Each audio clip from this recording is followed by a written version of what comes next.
그다음에 또 하나 이제 제가 그동안 진행됐던 사업 중에 하나 관련돼 있는 게 이제 참여 예산이라고 봐요.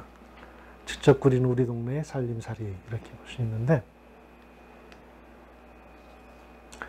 민주 7개 들어와서 2019년 6월 24일 날 첫 주민참여예산위원회가 개최가 됐어요. 물론 그 이전에도 주민참여예산위원회는 법적으로 하도록 돼 있기 때문에 구성은 돼 있었는데 굉장히 형식적이었죠. 그런데 민선 7기 들어와서 대폭 주민참여예산을 개방적으로 새로 구성을 했어요. 거의 2배로 늘렸고 60명으로. 그래서 새로운 분들이 많이 사실 등장을 했죠. 주민참여예산위원으로. 이렇게 해서 예산학교도 하고 이제 예산위원회가 활동을 하기 시작을 했습니다.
네.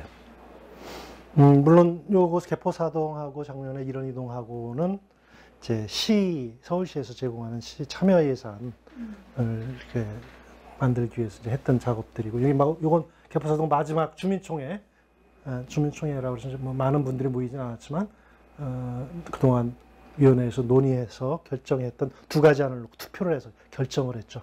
어떤 걸 할 건지. 그러니까 이 부분이 이제 올해도 2동을 더 할 거고, 그런데 여기 이제 시 예산뿐만 아니라 우리 구 참여 예산도 다 이런 방식으로 가능한 데들을 좀 많이 했으면 좋겠다. 올해 그걸 좀 추진을 좀 하고 있죠. 그래서 이런 방식으로 주민들 스스로가 자기 생활상의 의제들을 발굴하고 그걸 실현하기 위한 계획을 짜고 또 그것을 뒷받침할 수 있는 예산이 주민들의 결정에 의해서 선정이 된다면 굉장히 접근할 수 있겠죠. 우리 목표에.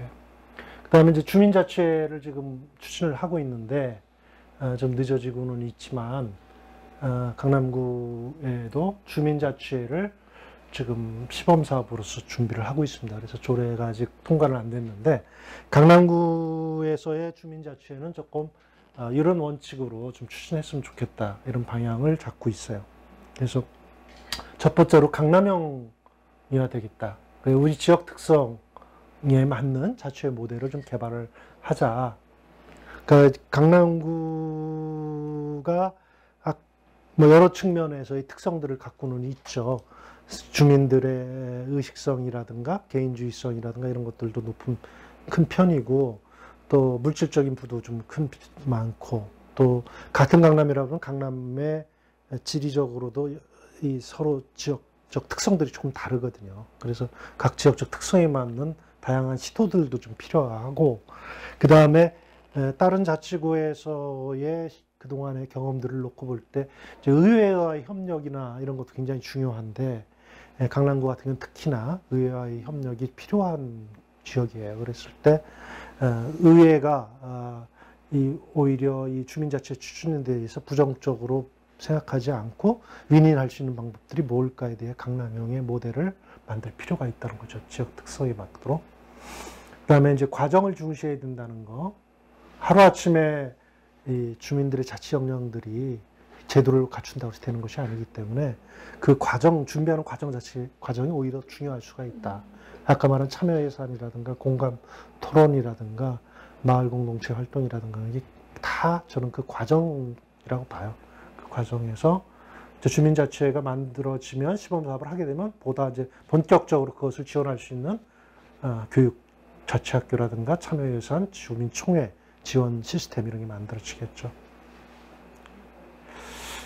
그리고 또한 이제 거버넌스가 잘 구현됐으면 좋겠다는 것이죠. 그래서 두 측면에서 하나는 강남에서 오랫동안 이런 동행정이라든가 공익적인 문제에 다양한 방식으로 참여해왔던 기존의 민간 그룹들이 있단 말이죠. 이런 부분하고 새롭게 참여를 시작한 그룹들하고 이 신과 구 세력과 세력이라는 표현인데 안에 조화가 좀 필요하다는 거죠. 협력이 필요하고 그래서 온고지식 우리 고전에서 얘기하는 이런 것들의 지혜가 필요하다. 그러니까 그게 대립의 갈등이 아니라는 거예요. 온고지신이라는 거는 조화고 그 자기의 뿌리가 없이 어떻게 새롭게 나올 수가 있어요. 그래서 이제까지 해왔던 옛것이란 표현인데 이제까지 익숙했던 것들 속에서의 그 갖고 있는 장점과 그 풍부함, 튼튼함 이런 것들을 잘 기반을 삼아서 새로운 것들을 멈춰 있으면 안 되니까 이런 것들이 갖고 것들에 대해서 잘 알고 그것이 잘 결합할 수 있도록 하는 것이 중요하죠. 민간뿐만이 아니라 이제 이 거버넌스를 만드는 데 있어서는 전 주민자치와 관련해서 네 가지 주체들이 같이 가야 된다는 거죠. 주민들하고 주민자치니까 주민들이 마음대로 해야 된다는 저는 그건 아니라고 봐요. 네. 공적인 책임도 필요하기 때문에 기존의 우리의 대의기관인 의회의 협력과 작용이 매우 필요합니다. 마찬가지로 행정의 역할이 여전히 있을 거고 또 필요한 것은 외부 전문가들의 도움을 받아야겠죠. 그래서 이게 함께 만들어가는 공동작품이 됐으면 좋겠다. 이런 부분들이 잘 원칙이 구현돼 나간다면 의회에서의 조례가 다시 잘 만들어지고 또 강남에 맞게 만들어지지 않을까 생각을 해봅니다. 강남구의 여러 가지 사업들이 아까 민선 7기에 뉴 디자인을 통해서 여러 사업들이 전개가 되고 있는데 그 중에서 민관 협력적 성격들이 강한 것들을 좀 이렇게 모아봤어요. 이런 것들이 쭉 있더라고요.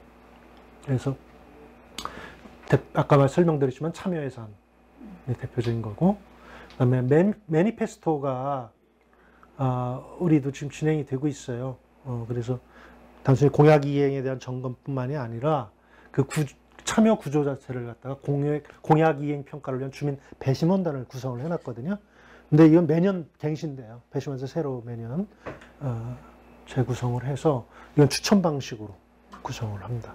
그래서 이분들이 공약의 이행 정도를 평가하고 토론합니다. 몇 차례에 걸쳐서 배심원 일을 하면서 40명씩 참여를 하니까. 주민자치 아까 말한 그런 그다음에 마을 공동체, 그다음에 혁신교육 교육청하고 같이 해서 혁신교육위원회가 꾸려져 있고 여기서 여러 가지 사업들을 학교를 매개로 한 사업들이 진행이 되고 있습니다. 그다음에 작년에 진행됐던 복지 기준선, 강남의 최저 복지와 최적의 복지의 기준들을 만들기 위한 작업들을 민관이 함께 참여하는 거버넌스 방식으로 진행이 됐죠. 그 다음에 청년의 사회적 자립을 지원하기 위한 여러 가지 사업을 일자리 정책처에서 벌이는데 여기서도 청년정책위원회라고 거버넌스 구조로 청년 운동 분야에서 정책 분야에서 굉장히 뭐라 그럴까 경험들이 많고 또 권위 있는 분들이 지금 참여하고 있어요. 젊은 청년들인데 그런 분들이 지금 하고 있습니다. 또 강남구 네? 더 질문하세요. 네. 이 주민자치 각동 주민자치위원회 위원장 연합회를 만들고 이게 어떤 활동을 했다는 거죠? 예. 주민자치위원장 연합회는 이제 있었던 건데요. 예. 기존의 주민자치위원회의 대표들이 모이는 주민자치연합회가 원래 모임으로 쭉 진행이 되고 있고, 여기서 이제 주민자치회의 전환이라든가 이런 것들에 대해서 논의도 하고. 주민자치회 그 연결해서 여쭤볼게요. 아까 네. 또 질문이 있었는데 좀 네네. 주셨는데, 주민자치위원회와 주민자치회 있잖아요. 네. 그러니까 우리가 지금 하고 있는 건 주민자치회라는 것까지는 알겠는데, 제가 얼마 전에 며칠 전에 주민자치위원회 조례를 좀 찾아봤어요. 네. 새롭게 뽑고 어쩌고 하는데 근본적인 차이가 뭐냐고 여쭤보고 싶어요. 그러니까 몇 가지 측면이 있는데, 전환할 일단 권한이 차이가 생겨요. 그러니까 주민자치위원회는 이름은 주민자치를 표방하고 있지만 실질적인 권한이 너무 제약돼 있고, 거의 자문 수준은 아니지만 심의 기능, 거기서 결정해서 할 수 있는 게 별로 없어요. 동장이 위촉할 뿐만 아니라. 그런데 이제 주민자치위원회를 구성하게 되면 아까 참여예산하고도 연결이 되는데요. 그 사업 실행, 결정한 사업을 실행할 수 있는 예산이 일정 정도 지급이 되기 시작해요. 그래서 일단 실행력들을 좀 확보할 수 있고, 그 다음에 결정할 수 있는 권한, 범위가, 의제가 좀 달라져요. 그래서 물론 그럼에도 불구하고 그것이 독자적인 자치단체는 아니기 때문에 권한에 상당한 제한이 있고, 구의 의회라든가 구 행정에서 결정하는 것보다 하위에 당연히 있을 수밖에 없죠, 현재는. 하지만 자발적 지역사회 공동체를 운영하는 자치위원회로서 일정 정도의 동네에 관한 문제들을 의논하고 결정할 수 있는, 위임받는 이런 부분들이 상당히 강화되고 있고, 그 다음에 행정 업무와 관련해서도 위탁받아요. 그러니까 복지와 관련된 것, 또 민원 행정 중에서 이제 주민생활과 관련된 몇 가지 분야에 관해서 위탁 받을 수 있도록 돼 있어요. 받을 수 있다. 예, 그렇게 되면 거기에 따라 당연히 위탁금을 주겠죠. 그래서 그렇죠. 위원회에다가 위탁을 한다는 말씀이세요? 주민자치회. 자치회에다가 위탁을 그렇죠. 한다는 말씀이세요? 뭐 일본의 사무 위탁에 위탁을 받을 수 있게. 그렇죠. 조금 예를 좀 들어볼까? 뭐 선례가 있다면 다른 자치군 종류. 아직은 이런 부분들이 다른 데도 지금 시범 단계이기 때문에 뭐 금천구 같은 경우에 예를 드실 수 있나요? 문화 프로그램 운영에 관한 부분들도 행정사무가 딸려 있는 담당 주민자치 프로그램 담당자가 동행정 직원으로 있었다면 그 행정사무를 위탁받아서 수탁을 받아서 자치회에서 그거를 운영을 하고 또 집행을 하고 하게 되는. 그 다음에 그 프로그램 비용, 자부담 부분, 주민들이 있는 부분들을 또 그러니까 그렇다면 이런 거죠. 우리가 하고 싶은 문화 행사 우리가 만들어서 우리가 예산 받아서 우리가 할게, 뭐 이런 거 그런 부분도 있고, 네, 개설도 이제 위원회에서 심의 선정해가지고 프로그램을 개설하는 부분들 모집하고 또 실행하고 그에 대한 또 수익 정산까지도 회계 처리도 하고, 또 마을 활력소 부분들을 이제 좀 관리 운영을 또 관리를 운영위원회에서도 하게 되고, 행정사무 좀 전에 말씀하시는 것처럼 민원 행정의 간편한 민원 행정은 또 위탁을 받기도 하고, 이건 이게 사안에 따라서의 그 동행정 사항에 따라서 또 받을 수 있는 게 있고 없을 수도 있고 그럴 것 같아요. 전통적으로 우리나라는 행정 중심으로 모든 민원 서비스, 공공 서비스가 지급되었기 때문에 그것을 바로 바꾸기 쉽지 않을까요? 위탁을 한다 하더라도 아까 말한 제한적 범위에서 교육, 문화 관련 프로그램, 지금 중주민센터 운영하듯이 이런 부분을 자치회로 위탁하거나 이런 것들부터 시작이 될 거고, 일부 주민들의 공용 공간에 아까 마을 활력소와 같은 이런 것들의 운영이라든가 이런 것들부터 시작이 될 건데, 근데 복지 업무도 사실은 어떻게 보면 우리나라 통반장 제도에 의해서 그 민원 행정도 마찬가지고 그런 것이 행정이 그동안 민간을 활용해서 해왔 측면이 있어요. 근데 이런 부분들이 이제 공식적인 위탁 개념으로 바뀔 수도 있다는 거죠. 나중에 가게 되면 일본도 뭐 민생위원회나 이런 제도들 보면은 죄송한데 저는 네. 질문이 계속 있는데 워낙 잘 모르는 부분이라 네, 너무 네. 쉽긴 한데 다들 많이 저보다 이만큼 가르쳐서 이게 제가 계속 이거 하면 안 될 것 같은데 나중에 질문을 많이 할게요. 네, 질문이 그러시죠. 많이 생기는- 주민자치회로 전환을 준비하는 시간을 나중에 한번 따로 할까요? 세미나 시간을 한번 네. 갖도록 하죠. 그럼 네. 좋을 것 같아요. 자, 근데 요거는 이제 사업적 측면에 있는 민간협력들 사업들이에요. 아까 말해서 교육 얘기했지만 책 읽는 강남 분위기 조성과 관련된 문화체육관에서 하는 도서관 관련 프로그램들도 지금 이미 뭐 민간이 위탁해서 작은 도서관들은 하고는 있지만 굉장히 그런 면에서 민간협력에 관련돼서 중요한 분야 중에 하나라고 볼 수 있어요.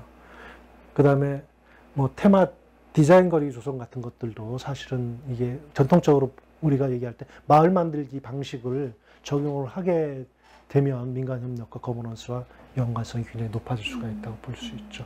실제 우리 그 노년 가구거리에서 지금 작년에 아트프라이즈 축제, 세계적인 축제를 좀 가져왔는데 거기에 다 그 지역의 상인들이라든가 주민들 협의체가 참여하는 거죠.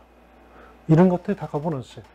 청담 한류거리, 스타거리도 마찬가지예요. 거기 대표적인 분이 계신데 그분이 아주 열성히 그걸 하시려고 하고 있죠. 기타 재래시장, 전통시장 관련한 상인들 조직 이런 것들 다 관련돼 있다고 볼 수 있어요. 그 다음에 이제 특히 올해 들어와서 우리 민선7기 역점 사업인 스마트 도시가 지금 부각되고 있죠. 아마 민선7기 하반기 부분은 스마트 도시가 굉장히 중요한 사업으로 다 떠오를 겁니다. 그래서 지금 민선7기의 하반기 부분에서 조직 개편도 하면서 스마트과를 신설을 하고 거기에 이제 민간 전문가를 또 개방형으로 해서 좀 과장을 모집할 계획으로 있고, 그래서 이제 스마트 도시는 뭐 ICT 기술의 결합이라는 측면만 부각하는 분들도 있지만 본질은 사실은 제가 볼 땐 거버넌스라고 생각을 해요. 리빙랩이 대표적이잖아요. 스마트 도시 추진에 있어서 리빙랩이 바로 생활 실제 소비자하고 생산자인 주민들이 자신들의 생활상의 의제를 제기를 하는 거죠. 예를 들면은 예를 들면 하천 범람 문제 대전에 그런 것들 그런 식으로 해결을 했는데 이제 그런 것들을 주민들이 모여서 논의하고 이런 문제를 해결해야 된다. 근데 그것을 해결하는 방식을 이런 ICT 기술하고 전문가들이 같이 참여해서 또 주민들이 일종의 테스트 베드가 되는 거죠. 자신들이 직접 그걸 해보고 그런 과정 속에서 나온 데이터, 이 데이터가 요새는 핵심이잖아요. 그걸 가지고 이제 ICT 기술의 이제 새로운 수정과 개발을 또 하게 되는 거잖아요. 그래서 주민 참여 방식으로 이렇게 하는 거. 이게 핵심이에요. 스마트 도시도. 그래서 전혀 잘못 알고 있었네요. 그래서 물론 민간에는 거기는 주민 주체도 필요하지만 이른바 민간 전문가, 기업들 이런 식의 참여도 굉장히 중요하죠.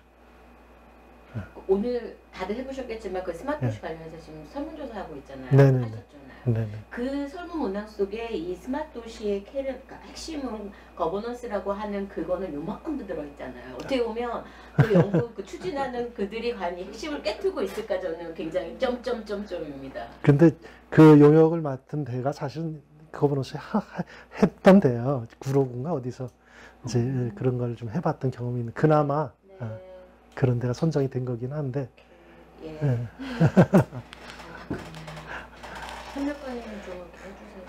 그래서 사실 거버넌스 협치가 그런 면에서 보면 스마트 도시 추진과 관련해서 밀접하게 연관성을 가지고 같이 추진돼야만이 멋진 아이디어예요. 구상이에요. 스마트 도시의 핵심은 그 거버넌스다라는 건 정말 그림도 잘 그려질 뿐더러 스마트 도시가 도대체 뭐지인데 그림을 너무 좋게 이제 이해가 딱 됐는데 사실은 그거를 말씀해 주실 분은 정말 좀 해주셔야 되지 않을까. 사실 그 주제도 별도로 사실은 하나를 잡고서 우리가 얘기해야 될 만큼 많은 스토리가 있는 얘기이긴 해요.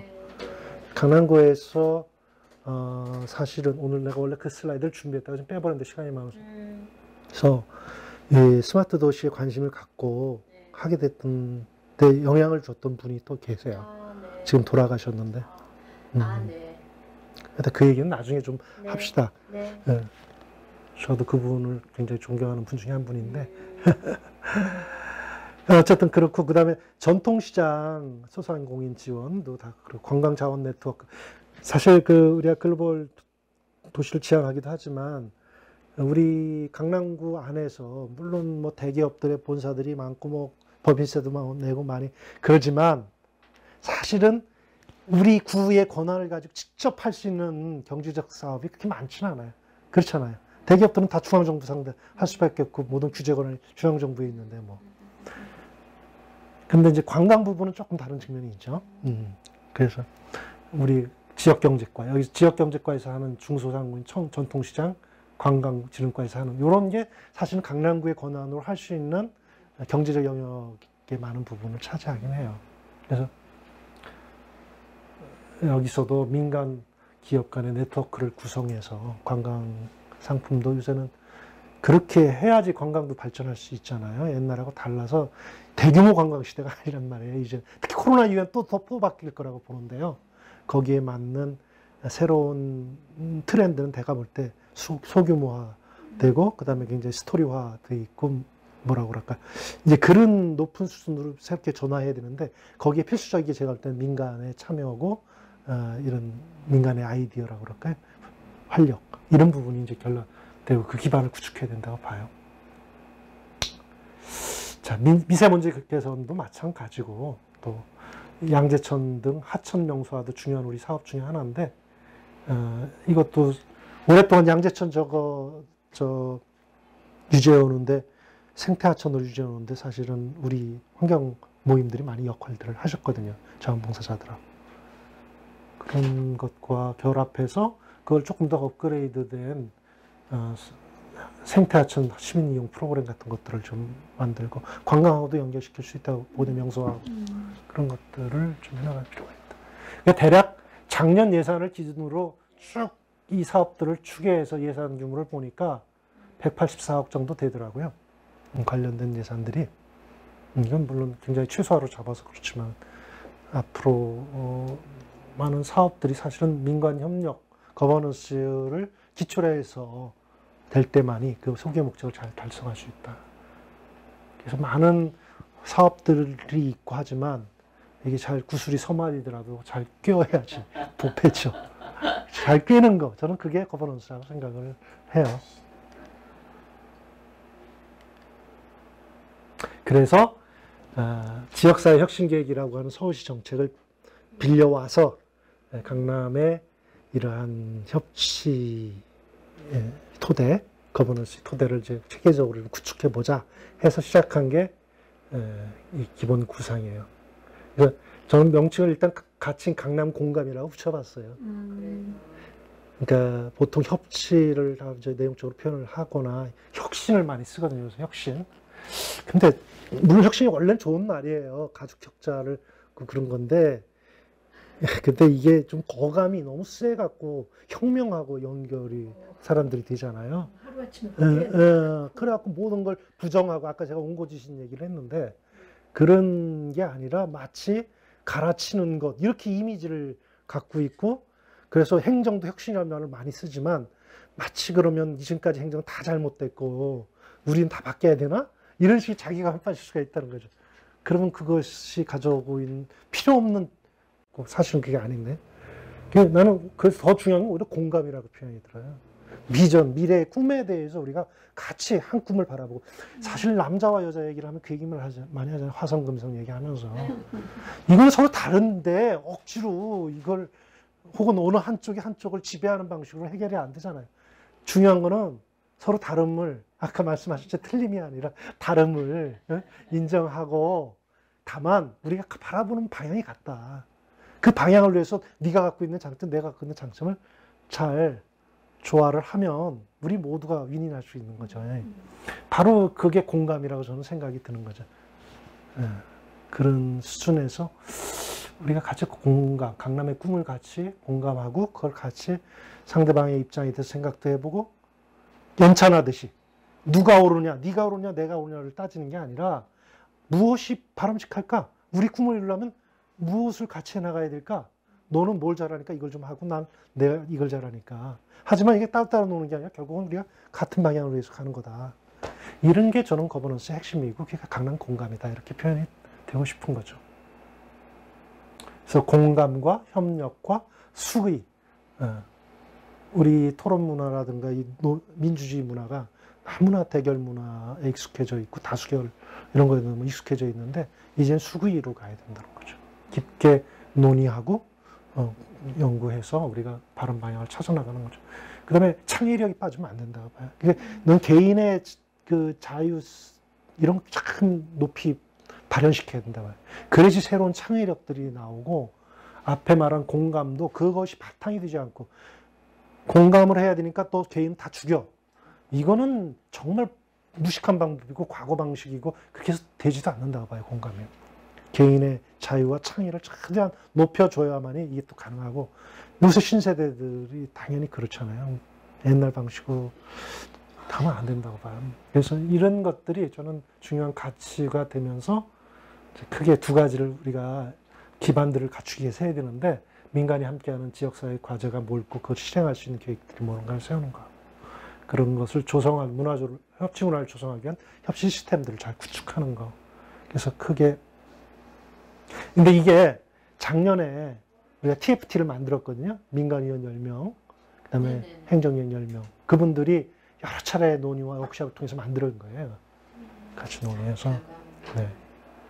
그래서 협치 역량 강화를 위해서는 그 전략으로 의회와 행정, 민간이 함께하는 협력적 거버넌스를 구현해야 된다. 특히 그동안 협치 경험들을 거버넌스 반추해 봤을 때 민간과 행정과의 협치를 너무 강조하는 바람에, 그러니까 특히 시민사회가 소외돼 있었으니까 행정에 참여하고 권한을 줘야 된다. 이런 것들이 너무 강조되다 보니까 그 속에서 대의민주주의 체계에서의 의회가 상당한 사실은 민간의 대표 역할을 해온 측면이 있는데, 제도적으로 마치 그것을 이렇게 배제해버리는 듯한 느낌으로 많이 다가갔다는 거죠.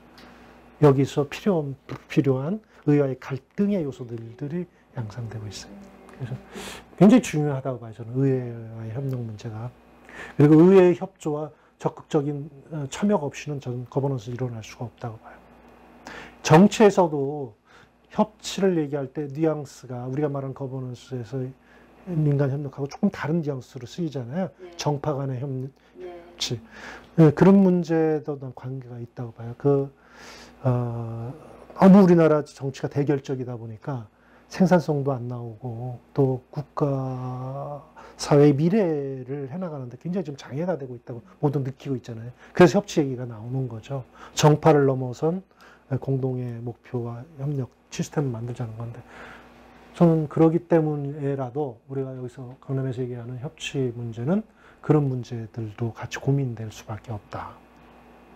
정파를 넘어서서 강남이 추구해야 될 공감이 무엇일까, 꿈이 무엇일까에 대해서 서로가 갖고 있는 장점들을 잘 발휘할 수 있도록, 그런 억압하지는 말고, 그렇지만 협력하시는 분들을 찾아서 같이 하는 이런 거죠. 그래서 예를 들면 의회 내부에 나는 거버넌스 포럼 같은 걸 좀 구성할 필요가 있다는 거죠. 연구하고 공부해야죠. 그 다음에 시민사회 안에도 이것을 위한 협력 플랫폼들을 활성화해야 된다는 거. 경제활동 조직이 매우 중요하죠. 그다음에 행정 내부에서도 사실은 이제 여러 가지 행정 내부의 무슨 혁신이니 뭐 바꾸는 개선해 나가는 개혁의 방법들이 있겠지만, 역시 중요한 건 자발적 동기를 어떻게 끌어내는 문제고, 그 매개가 되는 게 결국은 학습 조직일 거라고 봐요. 근데 학습 조직을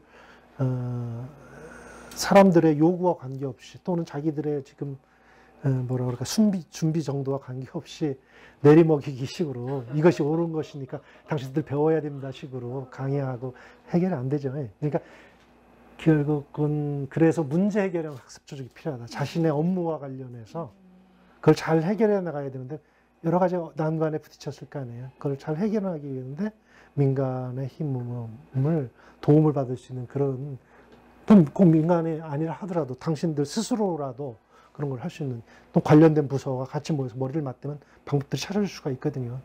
그런 학습 조직들을 운영하는 게 필요하다는 거죠.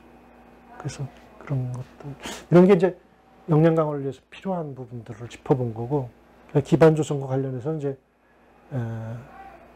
강남구 협치회의, 지금 조례가 안에는 협치위원회로 되어 있는데요. 그걸 구성을 해서 민과 의회가 같이 참여해서 일종의 의사결정을 해나갈 수 있는 그런 걸 만드는 거.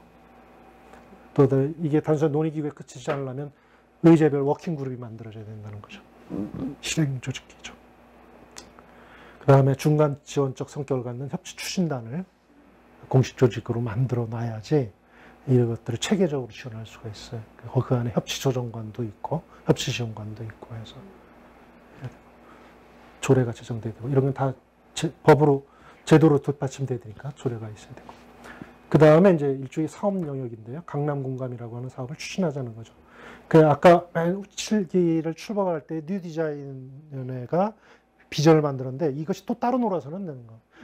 그것이 초보적 형태에 내가 볼 때는 일종의 거버넌스 조직이었다는 거죠. 그런데 약간 한계가 있다고 저는 생각해요. 뭐냐 하면 좋은 비전과 아이디어들을 얻기 위해서 전문가들도 많이 참여했고 역량 있는 분들도 많이 참여했고 행정주도 참여를 했지만 이 지역에서 살아가고 있는 주민들과의 결합도가 좀 약해요. 물론 그 안에도 주민활동가들이 몇몇 참여를 했어요. 그렇지만 이제는 본격적으로는 이 지역에서 활동하고 살아가는 사람들이 상당 정도 포지션을 갖는 그런 민간 거버넌스 조직이 필요하다는 거죠. 그리고 그 뉴 디자인에서 만들었던 비전 및 정책 사업들을 버리는 게 아니라 그걸 더 발전시키고 현실에 맞게 사람들이 참여해서 같이 해나갈 수 있는 방법으로 이렇게 조율을 해나가는 것이 필요하다는 거죠. 이게 지역 특수. 그런 것 중에 이제 하나가 이제 의제를 발굴하고 전략을 수립하는데 강남공간 원탁회의 이런 걸 크게 한번 시민 공론장을 만들었으면 좋겠다고 생각을 했는데 올해 코로나가 그냥 터지는 바람에 올해는 불가능하고 내년쯤에 만약에 코로나 백신도 개발되고 하면은 뭐 이런 것도 시도해 볼 수 있지 않을까. 준비위원회가 언제 구성된 거예요? 작년 9월. 그래서 작년 11월 달까지 계획이 만들어졌거든요. 굉장히 열심히 달리고 많이 추적해 놓으셨는데 코로나 때문에 이 움직이는 단계에서 딱 스톱이 됐죠. 걸리셨네요. 아이고야. 그래서 강남구의 비전을 담은 일종의 사회적 협약을 만든 이런 원탁토론은 그냥 행사식으로 하는 게 아니라 이게 힘을 받으려면 사회적인 약속이 돼야 되고 거기서 결정된 것에 대한 참여한 모든 주체가 존중하고 실천을 해야 돼요. 그거 협약이죠. 협약을 맺는 거죠. 그 행정은 이렇게 하겠다. 의회는 이렇게 하겠다. 시민은 이렇게 하겠다. 그래야지 강남의 미래 비전 꿈이 우리 공동의 힘에 의해서 만들어지고 같이 실현시켜 나갈 수가 있다는 거죠.